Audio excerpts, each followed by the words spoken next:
In the modern workplace, management is increasingly automated. Artificial intelligence scans resumes for keywords, tracks the pace of employee keystrokes, and assigns warehouse shifts based entirely on behavioral metrics.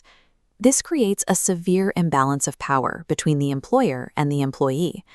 In response, the European Union is deploying the EU AI Act. The financial stakes for non-compliance are massive.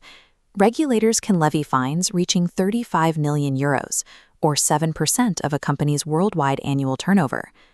We are providing a general overview of the EU AI Act today, which does not mean legal advice. The AI Act organizes a company's technology stack into two strict registers: prohibited practices at the peak and high-risk systems for the core.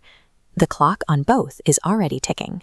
The prohibited register under Article 5 targets practices the EU deems a fundamental violation of human dignity, specifically the use of artificial intelligence to infer an employee's internal emotions.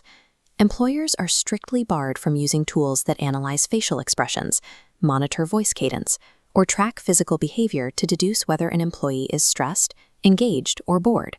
There is exactly one narrow exception to this rule.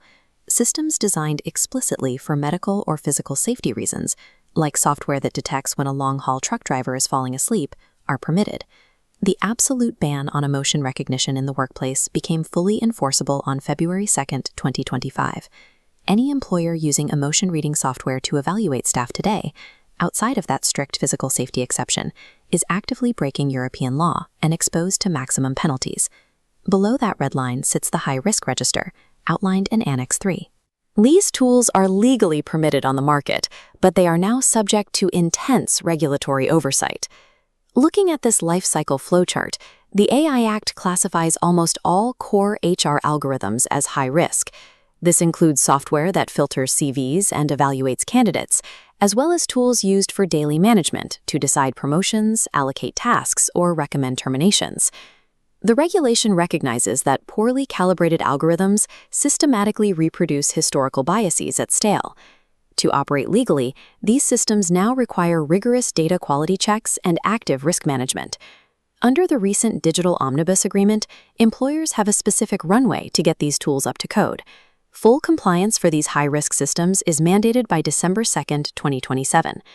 Auditing these algorithms, documenting data sources, and building mandatory human oversight mechanisms is a multi-year process. Companies must begin their internal audits immediately to meet that deadline.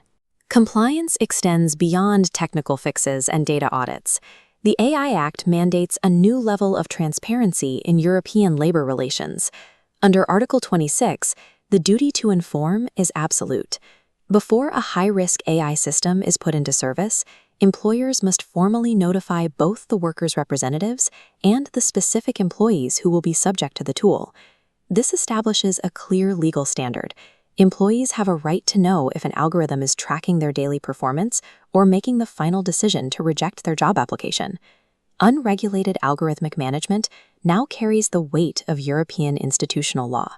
HR directors must audit their technology stacks today. Any tool inferring worker emotions or internal behavior outside of safety needs to be shut down. For remaining hiring and management tools, organizations must use the runway leading to December 2027 to implement the required human oversight and data transparency. The EU AI Act enforces a human-centric workplace. Algorithms can assist in managing a workforce, but they can no longer operate in the shadows.